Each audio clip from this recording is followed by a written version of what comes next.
자, 반갑습니다. 포스코홀딩스 주주님들 그리고 구독자님들. 자, 오늘 포스코홀딩스 브리핑 드릴 건데 지금 장중에 3% 가까이 좀 증가를 하고 있는 모습을 보이고 있습니다.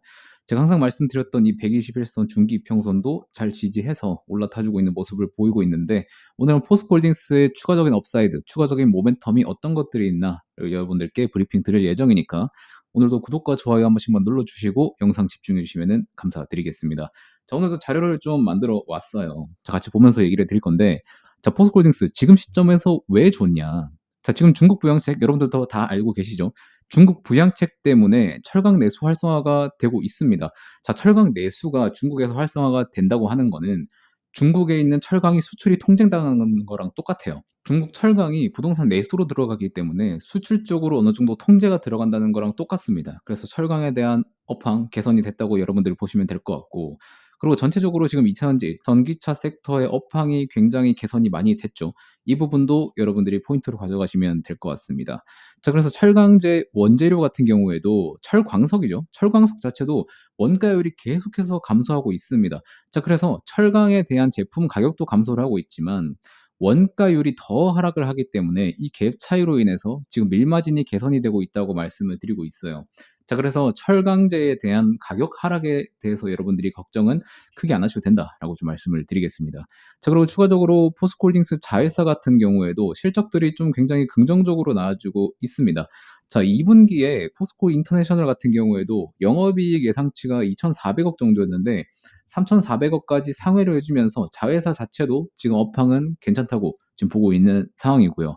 자, 그리고 반도체 수급이 지금 들어오고 있지가 않아요. 미국에서는 엔비디아가 좀 주가적으로 좋다고 하지만 이제 엔비디아에 연동해서 이제 국내 반도체 사업들이 주가가 반등이 나와주고 있는 시기는 조금 지났다라고 좀 보고 있습니다. 자, 그래서 지금까지 반도체 수급에 몰려 있었던 사람들이 타 섹터, 그러니까 바이오, 2차전지, 방산, 이 세 개의 섹터로 지금 수급이 퍼지고 있습니다. 자, 오늘도 방산 좋았고요. 2차전지도 굉장히 좋은 상태로 나아가고 있는 모습도 보이고 있습니다. 자, 수급도 굉장히 긍정적으로 개선이 되고 있다라고 좀 말씀을 드릴게요.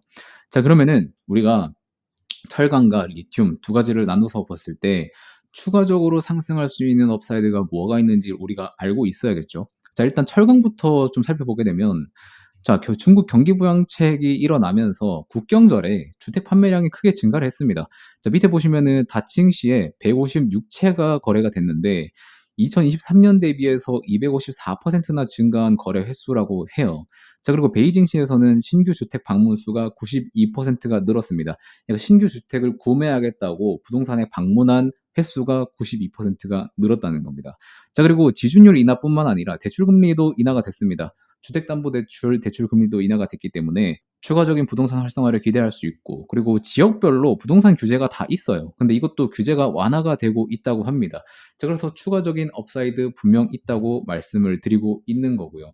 자, 뿐만 아니라 자, 중국에서 지금 190조의 중국 경기 부양책을 펼쳤잖아요. 근데 추가적으로 또 10조 위안, 이게 하나로 1,882조 원입니다. 이걸 쏠 준비가 마쳤다고 뭐 뉴스가 떴는데, 사실 190조 대비해서 10배 규모인데 이게 좀 말이 안 된다라고 좀 생각을 할 수 있을 것 같아요. 근데 우리가 어느 정도 좀 긍정적으로 바라봐야 될 건 뭐냐면, 2008년 글로벌 금융 위기 당시에 중국에서 경기 부양책을 펼쳤을 때 지금 환율 기준으로 753조를 펼쳤습니다. 자, 실제로 중국에서도 천조에 버금가는 경기 부양책을 펼친 적이 있기 때문에 1882조까지는 조금 오버할 수 있겠지만 이 정도 규모의 추가적인 중국 부양책이 또 나올 수 있다라고 좀 생각을 하시면 될 것 같습니다. 자, 그래서 지금 중국의 부동산 내수가 살아나고 있습니다. 이것 때문에 철강에 대한 업황이 매우 잘 개선되고 있다라고 말씀을 드리고 있는 거고, 철강의 중국 내 재고 자산도 계속해서 줄어들고 있어요.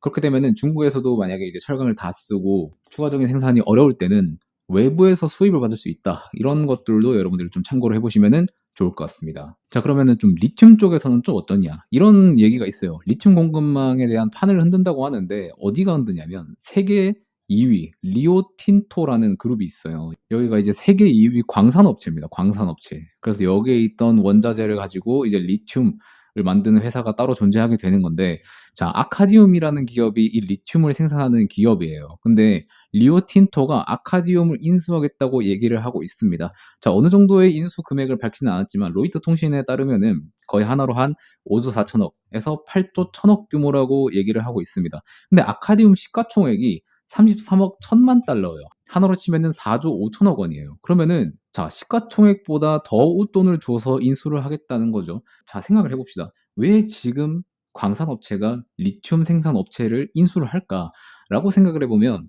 자, 광산업체가 리튬 제조 기업을 인수를 하면은 어떻게 되냐? 수직 계열화가 완성이 돼요. 광산을 본인 회사에서 생산을 해서 본인 회사에서 리튬을 생산해서 그거로 납품을 하게 되는 거죠. 자, 그러면은 조달 비용이라든지 생산 비용이라든지 이런 부분에서 마진 개선이 훨씬 더 유리하게 갈 수 있다는 겁니다. 자, 그런데 왜 지금 시점에서 인수를 하는지를 우리가 잘 생각을 해보셔야 돼요. 자, 리튬 기업, 지금 제가 이전 영상에서도 말씀드렸죠. 리튬을 생산하면 생산할수록 적자를 보고 있다고. 그런데 그거를 밀마진을 개선을 하게 되면은 수익으로 돌아오게 돼요. 근데 그 광산을 생산하는 업체가 리튬 기업을 인수를 하게 되면은 리튬 생산 비용이 더 감소가 되고, 향후 리튬에 대한 제품 판매 가격이 높아지면은 그만큼 마진 스프레드가 넓어진다는 거예요. 자, 그러면은 지금 리튬 제조업체가 저평가 상태니까, 지금이 제일 저평가라고 생각을 하니까 저점이라고 생각하기 때문에 지금 인수를 들어간다고 여러분들이 생각을 하시면 되는 겁니다. 자, 그리고 실제로 밑에 보시면 국제에너지기구에서는 파리 기후협약 목표를 달성하게 되면은 2040년까지 리튬 수요가 무려 8배나 증가할 것이라고 내다보고 있다고 하는 겁니다. 그렇기 때문에 우리가 2040년이라고 생각하면은 이제 16년밖에 안 남았어요. 막 먼 것도 아니고 가까운 것도 아니에요. 그렇기 때문에 지금 인수를 해서 차근차근히 사업 규모를 늘려가야 폭발적인 마진 개선을 일으킬 수 있다라고 여러분들이 살펴보시면 되는 거죠. 그래서 오늘 같은 경우에는 철강 그리고 리튬 쪽으로 추가적으로 상승할 수 있는 모멘텀이 어떤 게 있는지 좀 살펴봤는데, 포스코홀딩스 주주분들이시면 사실 이러한 모멘텀을 수도 없이 들었을 거예요. 하지만 주가는 계속해서 하락을 하고 있었기 때문에 아마 심리적으로, 체력적으로 좀 많이 지치셨을 거라고 보고 있습니다. 하지만 지금은 업황 자체도 개선이 됐고 주가적인 기술적인 부분도 반등을 해주고 있기 때문에 여러분들이 지금부터는 추가적인 모멘텀을 가지고 주가 상승을 꾀할 수 있는 시점이다라고 좀 말씀을 드리겠습니다. 자, 그래서 지금 제가 오늘 말씀드렸었던 이 브리핑 내용들도 사실 장중에 나오고 여러분들이 찾아보셨으면 충분히 발견할 수 있던 모멘텀이긴 합니다.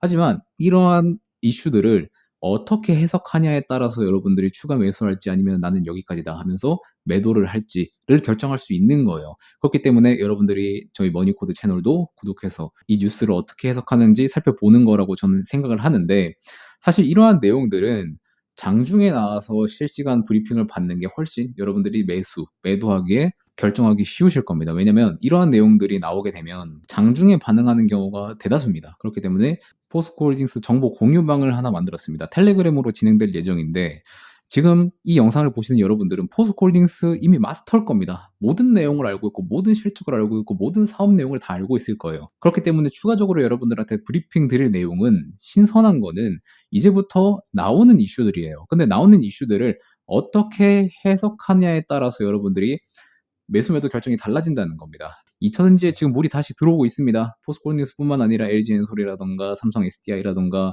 배터리 셀 기업부터 소재 기업까지 다 물이 들어오고 있습니다. 오늘 같은 경우에도 TCC 스틸 굉장히 큰 상승 보여줬고, 오랜만에 장비 기업인 PNT 같은 경우에도 계속해서 상승을 꾸준히 나와주고 있다고 말씀을 드립니다. 자, 포스코홀딩스 중심으로 여러분들한테 계속해서 브리핑 드리고 있는데, 이 머니코드 텔레그램 방에서도 포스코홀딩스 중심으로 장중에 계속해서 브리핑 드릴 거고, 시장 지수에 대한 변동에 대한 해석들도 같이 드릴 거예요. 그래서 머니코드 구독자 한정 100% 무료로 제공해 드릴 거니까 나중에 뭐 수익 전환하시면 커피 한 잔만 사주셔도 됩니다. 저는 감사 인사는 이것만 있으면 되니까 저희 구독자 한정 100% 무료로 제공 드리는 거니까 실시간으로 연락받는 즉시 여러분들께 안내를 드릴 거예요. 그래서 관심 있으신 분들은 아래 번호로 포홀이라고 두 글자 보내주시면은 순차적으로 안내 도와드리도록 하겠습니다. 포스코홀딩스 텔레그램 방에서는 사실 장중에 나오는 뉴스를 토대로 여러분들께 적극적으로 전달 드릴 거고, 사실 이걸 토대로 여러분들께 저녁에 유튜브 영상으로 말씀을 드리는 거기 때문에 '나는 조금이라도 포스코홀딩스에 대한 정보를 빨리 받고 조금 더 빨리 해석을 받고 싶다.' 하시는 분들은 아래 번호로 연락 주시면은 100% 무료니까요. 뭐 믿져야 본전이니까 연락 주시면은 안내 드릴 거고, 들어왔다가 뭔가 마음에 안 든다 하면 그때 그냥 나가셔도 되니까 그냥 한번 신청해 보시고 서비스 받아 보시면은 좋을 것 같습니다.